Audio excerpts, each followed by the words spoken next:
Hey everyone, welcome back and happy Friday. Okay, guys. So, thank you to everyone who's reaching out. My eyes, I found out I was trying to figure out, is it allergies? Is it what? Jason's sneezing all over the place.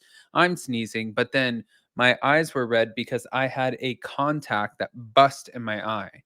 So that's fun. That's fun. But you know what? I don't have my problems as bad as Kim and Kyle Richards. We're going to get into all of that.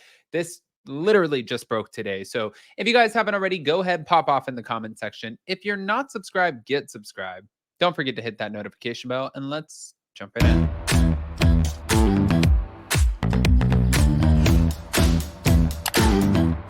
Cause no one can do it like we do it, like we do it, like we do it. Cause no one can do it like we do it, like we do it, like we do it. All right, guys. So we're going to start right here with the report that came out. Thank you to Reality Blurb. Kim Richards has reportedly fallen off of the sobriety wagon once again. They're saying there was a new report that came out that said that Kim struggled, obviously, which we know, with addiction issues, and she was placed on a psychiatric hold after being described as incoherent at the Hilton Hotel in Los Angeles earlier this month. Now, according to a September 27th report, which was today from TMZ, law enforcement sources showed up at a hotel where they found both Kim and her sister Kyle.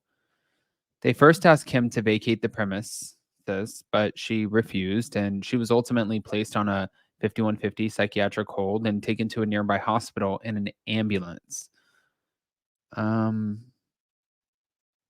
So let me just say this really quick. Kim is going to be pissed that she was put on a 5150. Even though if you are or you know somebody who's struggling with addiction, like that's out of love.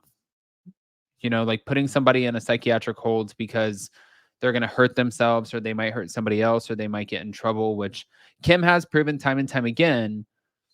That's just her family saying, we love you.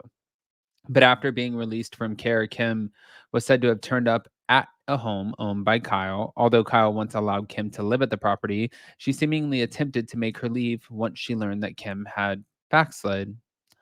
Trying to get her out of the home, Kyle called the police just 2 days ago on Wednesday after a reported confrontation with her sister. And once they arrived, Kyle said she didn't want Kim residing in the property, and explaining that she and her family were refusing to enable her unhealthy habits in an effort to push her to get sober.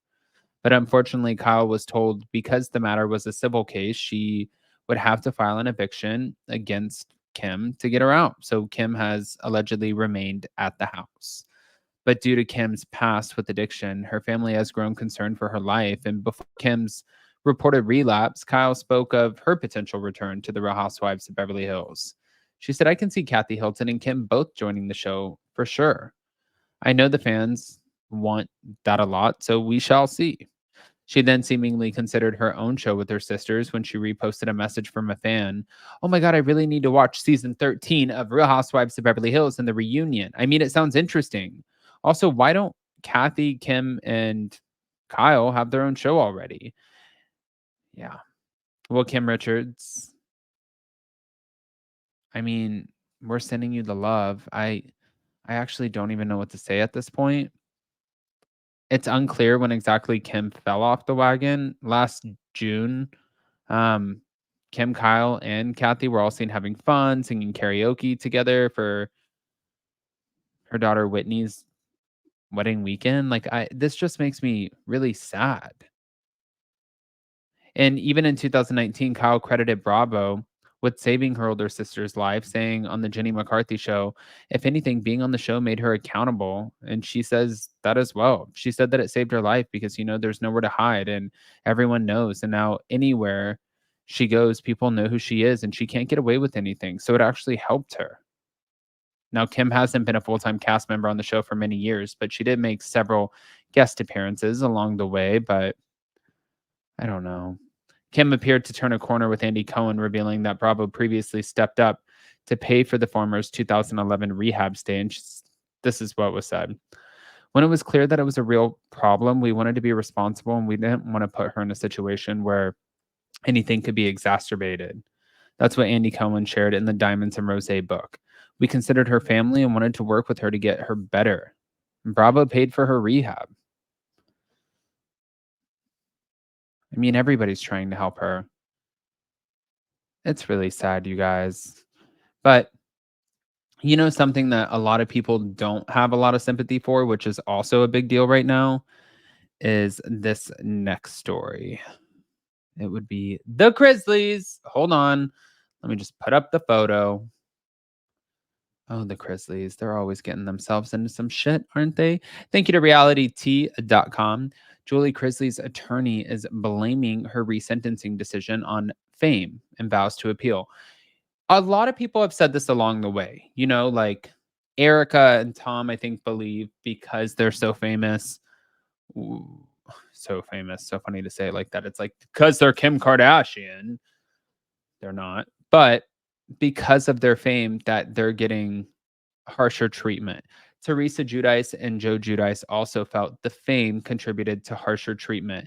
I sat down with Jen Shaw and she felt the fame contributed to harsher treatment. But realityt.com said, as predicted, an appeal is on the horizon, and Julie Grizzly's lawyer is slamming the judge's decision to resentence her.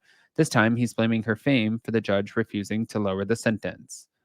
If it isn't one thing, it's another, as we've all learned in the ongoing saga for the Real Housewives of Beverly Hills, and also Grizzly Knows Best. Perhaps the judge refused to reduce her sentence due to the bank fraud and tax evasion charges, but then again, her lawyers wouldn't really have a leg to stand on if they went down that road. Instead, Jay Sargent, one of Julie's defense attorneys, told TMZ that he believed the judge wanted to make a stand against bias towards celebrities, and he feels that this is the reason he refused to lower her sentence.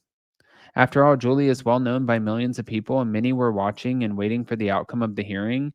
And Jay Sargent feels that the judge is choosing to make an example of her instead. That's the only reason he can see for the judge not considering their case.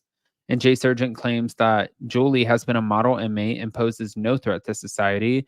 And as expected, her legal team has said that they will definitely be appealing the decision. But not surprising, considering how emotional Julie was in court during the resentencing. Her children, Savannah and Chase Grizzly, were present and had hoped for a better outcome for their mother. But Julie was sentenced to 7 years in prison, and her lawyers were hoping to reduce the sentence to 5 years. And the judge, however, found that her current punishment was appropriate and kept it. Undoubtedly, that was not expected. And of course, for her, that was crushing. Jay mentioned that Julie was disappointed, but still had faith that everything would work out. Todd Chrisley is also serving his own 12-year sentence in Florida and is standing by her. And according to the lawyer, despite everything, their marriage is still going strong. I mean, also, though, like, I don't know. I think that she's going to come out of this, to be honest with you guys. I think she's going to come out of this and she's going to be like, no, I don't want to be with you. I feel like you made some really shitty decisions. They affected me, sort of like Teresa Giudice, like with Joe. Like I lost time with my kids. Now I have grandkids, if she does at that time. Like I have all of these things that are going on that I miss time with because you made stupid decisions and you didn't clue me in. Or it could have been quite the opposite. And maybe she was clued in. And I don't know. We're going to have to wait and see.